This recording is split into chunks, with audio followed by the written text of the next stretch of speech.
All right, we're going to have some fun with one of my favorites. Joining us now is Florida Congressman Mike Waltz. Mr. Waltz, great to see you again, sir, as always. I was just talking to Charles Payne about this poll in the Wall Street Journal and how people favor capitalism over socialism. But here's where I'm going with you, Mike. A lot of Republicans are not that crazy anymore about big businesses, the big multinationals.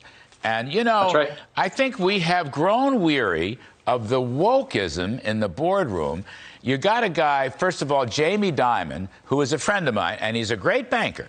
But he makes a wonderful statement. He says, J.P. Morgan's going to outlive the Chinese Communist Party, which I love. And then he spends the next 3 days walking it back with these groveling statements. Now, that really ticks me off. Jamie is a good man, and he knows better. Why are they doing this, Mike Waltz?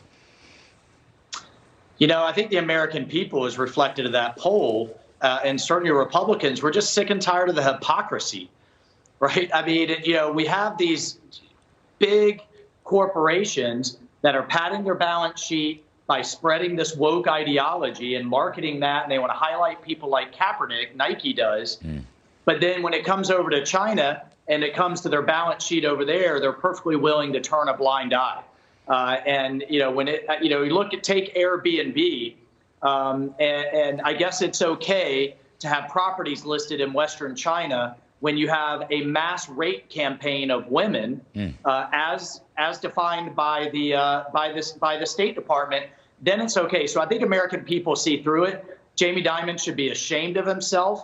You know, all of these companies are preaching ESG and corporate governance, but only when it benefits them here. When it really comes to taking a stand, like the Women's Tennis Association, right. I just spoke with their president, Steve Simon, today, and you know, that man has a spine.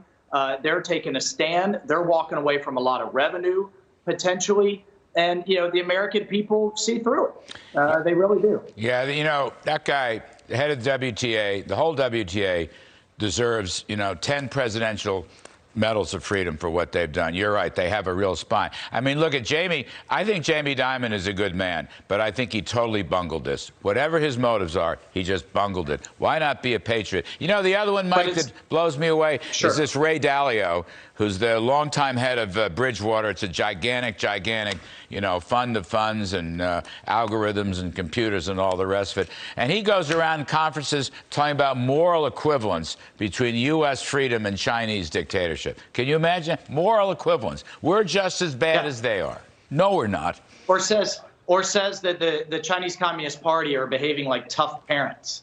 Well, you know, tell that to the Tibetans who have been completely wiped off the face of this earth, to Hong Kongers who are disappearing in the middle of the night, tennis star Peng Shuai, who also disappeared, journalists, doctors who are trying to wave the red flag about COVID, that have also disappeared into concentration camps.